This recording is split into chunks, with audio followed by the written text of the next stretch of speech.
Sagalee wangeela yeroo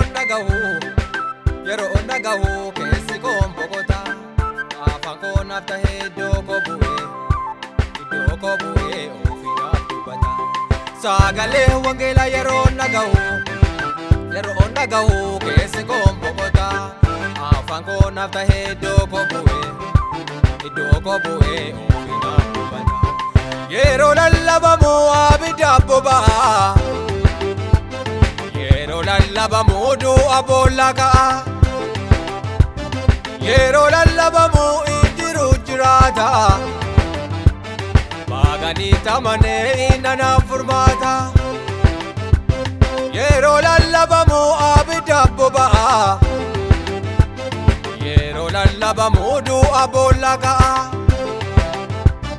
yeroo lallabamu injiru jiraata baaganii tamanee innanaaf furmaata. Baaganii tamanee innanaaf furmaata warra afaan hin qabneef isatu dubbata. Baaganii tamanee innanaaf furmaata warra afaan hin qabneef isatu dubbata. Waaqasaa faarsinaa nuti akkamiin teenya wangeelaatu dhaaleen kunoo biyya keenya. Waaqasaa faarsinaa nuti akkamiin teenya wangeelaatu dhaaleen kunoo biyya keenya. Baaganii tamanee innanaaf furmaata warra afaan hin qabneef isatu dubbata. Baaganii tamanee innanaaf furmaata warra afaan hin qabneef isatu dubbata. Waaqasaa faarsinaa nuti akkamiin teenya wangeelaatu dhaaleen kunoo biyya keenya.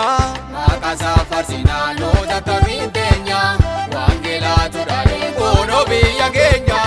Wangeelaatu dhaaleen kunoo biyya keenya. Wangeelaatu dhaaleen kunoo biyya keenya. Wangeelaatu dhaaleen kunoo biyya keenya. Wangeelaatu dhaaleen kunoo biyya keenya.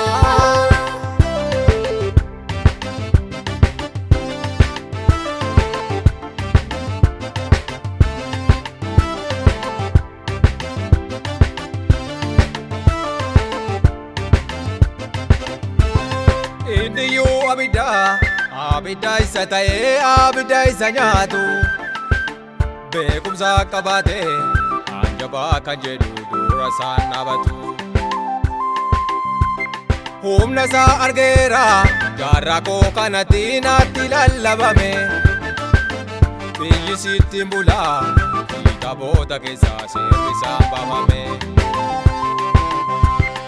Indiyyuu abidda isa ta'ee abidda isa nyaatu beekumsa qabaatee anjabaa kan jedhu dura isaan dhaabatu. Humna isaa argeera jaarraa koo kanatti naatti lallabame biyyi sittiin bulaa kitaabota keessaa seerri isaan baafame.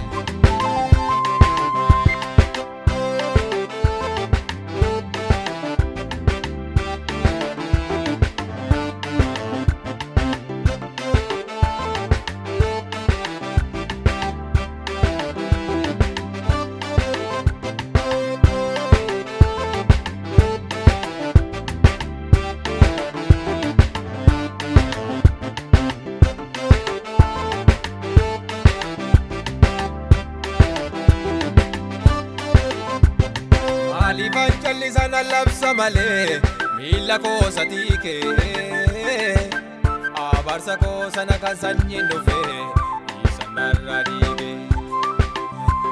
Maaliifan callisan labsa malee miila koo satii kee